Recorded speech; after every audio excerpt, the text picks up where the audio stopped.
are part of the Rebel Alliance and a traitor.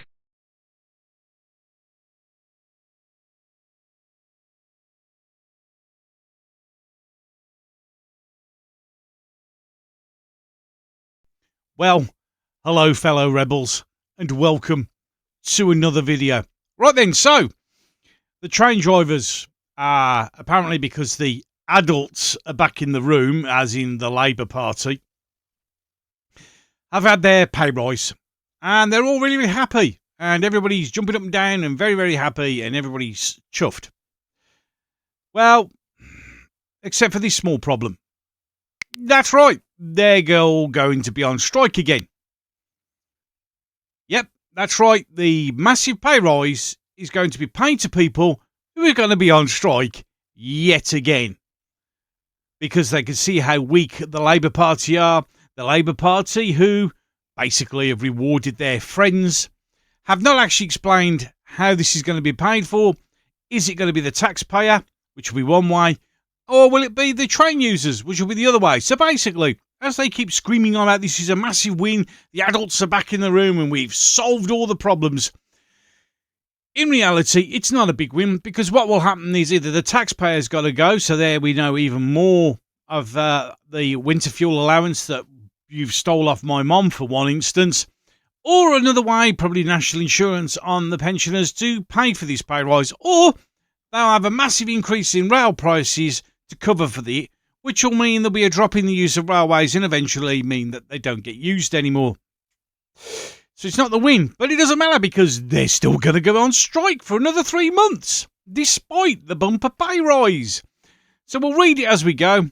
So members of ASLEF Union started a fresh campaign at LNER. This is the 16th of August. Well, I'm actually recording this, although you'll probably get it maybe today, definitely tomorrow. So in any case, let's go. So, the ASLEF Union is going on strike every weekend for 3 months after securing a 14% pay rise from the government. Someone keeps saying 15, it's 14. Okay.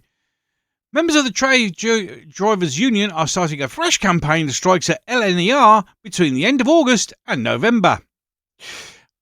ASLEF have claimed a breakdown in industrial relations, bullying by management and persistent breaking of agreements is behind the renewed strike campaign. Mick Whelan, the man who's also going to have a massive pay rise, ASLEF's General Secretary and General Arsehole, said the dispute was separate from the pay rises that were agreed on the government on Wednesday. On Friday morning, he accused LNER's bosses of boorish behaviour and bullying tactics. He added the continued failure of the company to resolve long-standing industrial relations issues has forced us into this position. We would much rather not be here. Bullshit! You love it!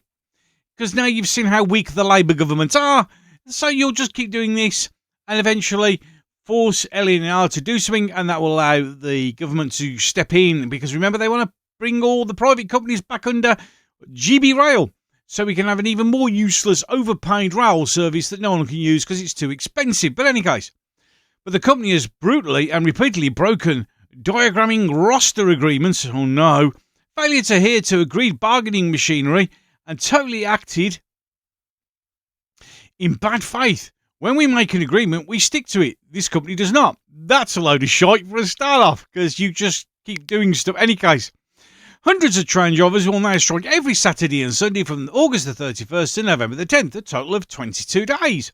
It comes just 2 days after the government has agreed to give the drivers a 14.25% pay rise, backdated for 3 years.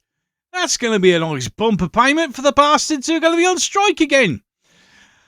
LNER has been in state ownership since 2018 after the former franchisee Virgin Trains handed it back to the government. The rail industry is subsidised by $12 billion a year, of which $4.4 billion goes to passenger train companies. LNER received £85 million in subsidies during the year 2022-23, topping up the $723 million it made from ticket sales and other items such as onboard catering. So they're nice and rich, paid for by, yeah, that's right, you lady, us. On Wednesday, Luz Haig, the Transport Secretary, when I took this job, I said I wanted to move fast and fix things, starting by the end of rail strikes, which, of course, you haven't, because they're back on strike. So, broken promise again, Labour. 5 weeks in charge and you still can't organise a piss up in a brewery. As she handed ASLEF no strings attached pay rise, well done. Abandoning attempts by the Tories to link increase to reforms of the costly and wasteful Spanish practices, she said Conservatives were happy to see the taxpayer pay the prices as strikes dragged on and passengers suffered.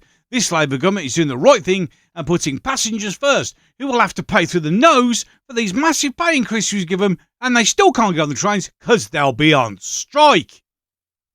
Hey, it's a win. Ready for this? Under the pay increases, driver salaries will average £69,000 a year for a 4-day, 35-hour working week. That's right. That much money to sit on your ass. You can go online. You can go and buy a game called Train Simulator. And it actually gives you, and you can actually get the trains that they drive in the United Kingdom. And you can actually see how fucking easy they job. They sit down. I think it's 3 buttons and a lever. That's all you have to do all day. You only have to work 35 hours, 4 days a week. You got the other 3 days off. That's £69,000 a year, not including overtime. Nigel Roebuck, ASLEF's lead negotiator with LNR, said the dispute started nigh on 2 years ago, and our members complained about being consistently being badgered for favours by the management outside Rastard agreements and being contacted remotely,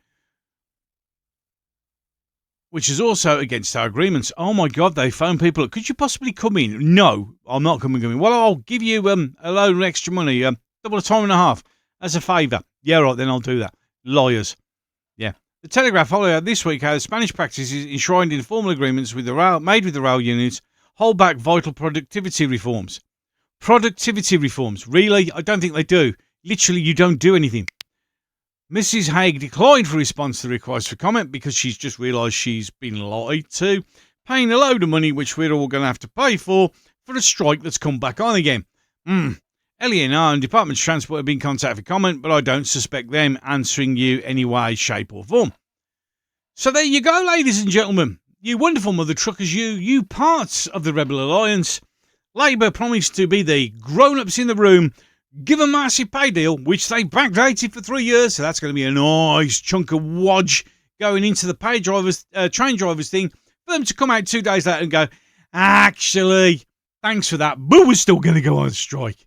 Ridiculous. This is how Labour are. It's going to get worse and worse and worse. They are literally going to bankrupt the country again. We've got a huge £1 billion, £22 billion hole in the economy, but we're sending over £33 billion to different places all over abroad to sort them out. But we've got no money. Yeah. Labour. Always the same. Any case. Thanks for watching. If you've enjoyed this, please feel free to like, share and subscribe. As you can see, there's a little up there. There's a little thing you can scan. You can buy me a cup of coffee if you want. And I'm also now on Patreon if you're interested in joining me on there. So, with that, I'm done. So, until the next one. This once great nation, eroded by time, with its crushed population.